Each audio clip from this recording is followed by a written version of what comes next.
Hi everyone, I'm Hamni. Welcome or welcome back to my channel. Today I'll be budgeting for the month of May. But before I go to the budget, I want to also talk about some of the priorities that I have for the month of May. The first thing is I am increasing my monthly budget amount to 65,000. And then the three priorities that I have in the month of May are: the first one is I have a festival that's coming up in the month of May, that's on the 15th of the month. So I need to make sure that I budget out some money for the festival. The second important thing is that from the month of May, I'll be starting a new category in my fixed expenses, which is for a trip.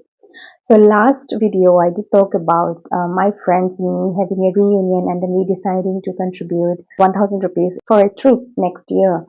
And I really don't know if we are going to go ahead with the plan or not, but I am still going to budget for it so that if it happens I have the money ready, and if it doesn't I can always put that money into my financial goals by the end of the month. And the third important thing in the month of May is that from this month on I will be budgeting out some money for a beauty category, and that will be strictly for facials or for hair coloring or hair spa, because I've started coloring my hair and so I need to take good care of it. So these are the three things that I need to include in my May budget, so I'll be adjusting my budget accordingly. And so now let's get into the budgeting part. My work amount is always the same, that is 32,200 rupees, and from my business that will be 32,800 rupees. So this is the amount that I take from my side income intentionally to make the total to 65,000. This is not my actual side income amount. It always varies month to month. So whatever is remaining, that will stay as a buffer in my checking account, and then in the end of the month I put that into my financial goals like paying off debts, or sometimes that money comes handy when I go over budget, and sometimes I just, if the amount is less, I keep it there in the buffer to take it to the next month as well, because I feel like it's always necessary that you have some extra money that you have not budgeted for in your checking account, because you never know what life can throw at you. So now adding both this up, the total is 65,000. Into my savings and investment, I always take 10% of my income to put into savings and investment. So emergency fund will be getting 2,000 rupees. SIPs are 2,000 in total. They get automatically deducted on the 10th of every month.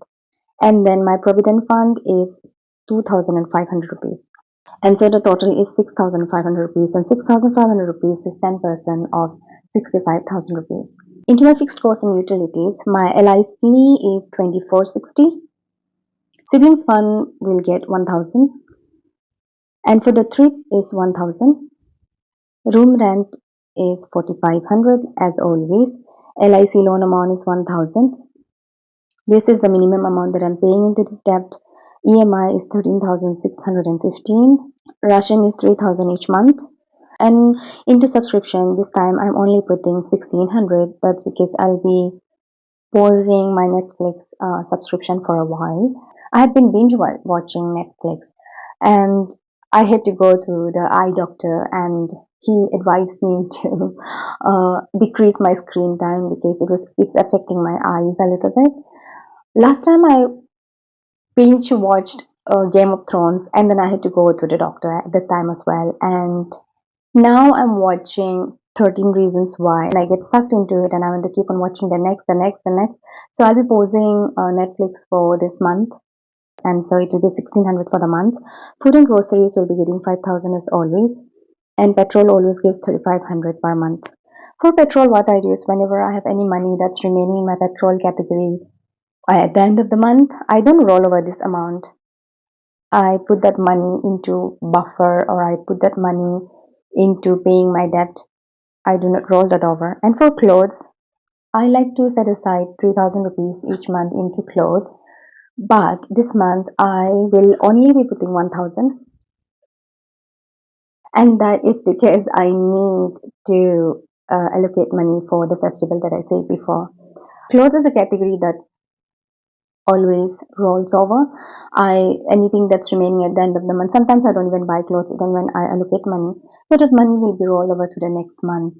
And so it's okay, whatever amount I put, it just keeps rolling over. And sometimes when the amount gets rolled over and I have a really good amount of money left in the clothes category, I can, buy something that I've been eyeing for. And the total adds up to 40,405 rupees. I forgot to put the percentage here. 6,500 is 10% of 65,000. That goes into my savings and investment, and 40,405 rupees, the percentages,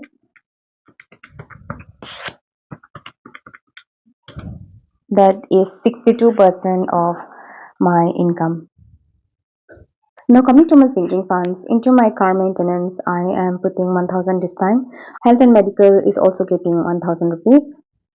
Pets will be getting 500 only this time. I do not have any vaccination scheduled for the month, and pet foods I buy from food and groceries, and my sister have already purchased the pet foods that we need, and I have some money left in my pets category, so 500 would be enough for the month.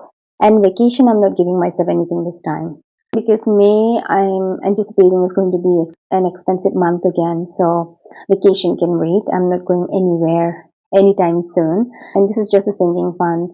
So I'm okay with it. Now, when we add all this up, it adds up to 2,500. So 2,500 divided by 65,000, it is 3% of my total income. And lastly, coming to my guilt-free expenses, let's see how much money I have left. Minus 6,500 minus 40,405 minus 2,500. I have a remaining amount of 15,595 rupees that can go into my guilt-free expenses. Out of this, I will be putting 3,000 into my beauty category. There's a new cosmetologist in town, and I am thinking of visiting her this month and get a facial or something because recently my skin broke out. I don't know what happened. I don't know if it was an allergic reaction or what, but now my skin is really bad. It doesn't feel good. My skin doesn't feel good. So for that, I'm putting 3,000 rupees. 15,595 minus 3,000 is 12,595 rupees. And even for my festival also, I will be funding my festival expenses also from here. That's what I'm thinking. Okay, so now we have 100 minus 10 minus 62 minus 3. Guilt-free spending is 25% of the total amount that I'm budgeting with. I've been budgeting for a very long time, and one thing I've realized is it doesn't always go according to plan. Sometimes I go over budget, sometimes I'm able to stay within my budget. But one thing that I've learned so far is that when I give myself a little bit of money to splurge and to enjoy life, I tend to stay in my budget more. And when I restrict myself a lot, then I tend to spend a lot more money. And my goal is to stay within 65,000 rupees. So that is all I have for today. And if you're still here watching, do consider subscribing and also do press the like button. I'm hoping to see you soon again next time. Until then, take care and bye bye.